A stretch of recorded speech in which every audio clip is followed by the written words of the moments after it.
Moana is a masterpiece. Okay. Before you turn away, just bear with me. I want you to think of your favorite children's books, or how about the movies you watched as a kid that still impact you as a person to this very day? We remember and are still influenced by those classics because they speak to us. They say something universal and important, a message that's just as powerful when we're adults. And where Moana's princess predecessors told entertaining fairy tales, Moana itself weaves a narrative that can apply not just to kids in the cinema, but 25-year-old men who make YouTube videos. Stop looking at me! Anyway, the way Moana achieves that is in its themes. So let's get into the first of those.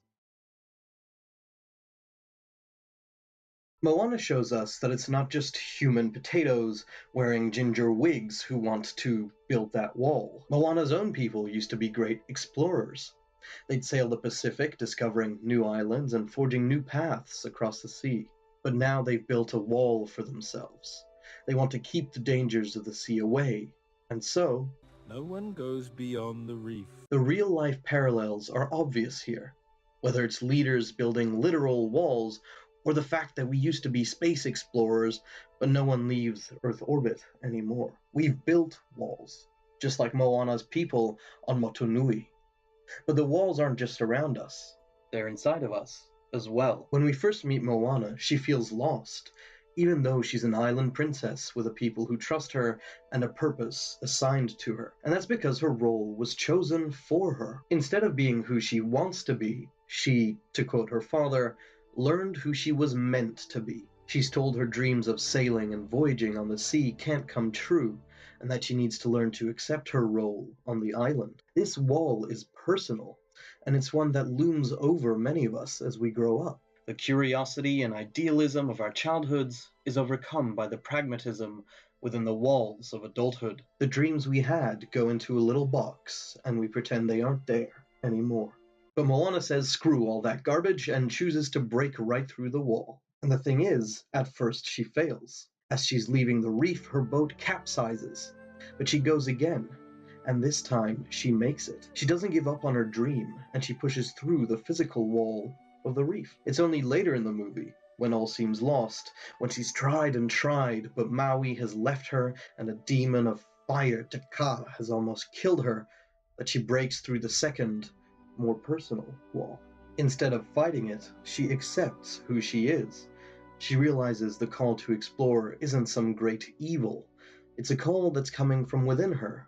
And if she follows that call, that dream, then she will know the way. She isn't Moana, daughter of the chief. She's Moana, wayfinder. And she accepts this in a way so powerful, it could only be in a musical.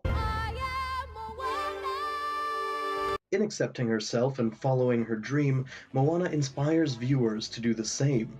Whatever their path, whoever they are, they can follow the call that's echoing in their very soul. The walls can break. All it takes is a little perseverance and a lot of faith. But that message isn't too unique. It's one Moana shares with a lot of stories. Its second message, however, is where Moana rises above the rest. Now, you may be wondering why, in a video about Moana, Maui has barely gotten a mention. And if you're thirsty for the rock, and let's be honest, who isn't, get ready to get quenched. When we first meet Maui, he is pride and greed personified. He steals the life-giving heart of Te Fiti to give it to the mortal people of Earth. But he's not really doing it for them. Everything he does is to earn acclaim and worship. Maui wants to be treated like a god. Hell, even in his exile, he finds a way to build a statue of himself for himself to admire. In this greed and pride, he creates the villain of the movie, unleashing demons and darkness that threaten to consume the world until every one of us is devoured by the bloodthirsty jaws of inescapable death. Again, the real-world parallels are many and obvious. You can compare it to the greed of fossil fuel companies who continue us down the path of climate change. You could compare it to war, where the pride and greed of mankind unleash demons and darkness in a quest for power or resources.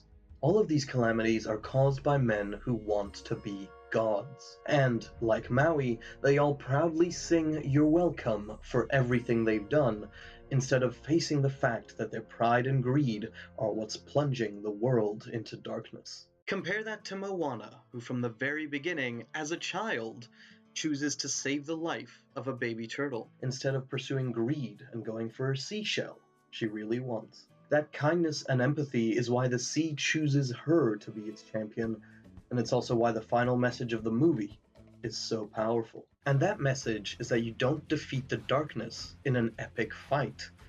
You push back the darkness with peace and harmony. In the end, Maui overcomes his own greed, sacrificing his magic hook to save Moana. And Moana doesn't save the seas by punching a bad guy harder than it's hitting her. She saves the sea by restoring harmony to the earth. She literally returns the heart to the world. The film's ultimate message is that we won't resolve our problems with violence, but with peace. We need to stop seeing each other as monsters and instead love each other as people. Because it's only when we put aside our pride and our greed that harmony can take hold. And when that moment comes, we'll have truly returned the heart of Te Fiti. Moana is a movie that gets better and better every time I watch it. And if you haven't seen it, I cannot recommend it enough. It doesn't just have a great message, it's a great adventure story too. And some of the little details they added in are amazing. I only picked this up when I was making this video, but when Moana is leaving the reef as her grandma is passing away on the island, this luminescent manta ray spirit soars beneath her boat and pushes her forward.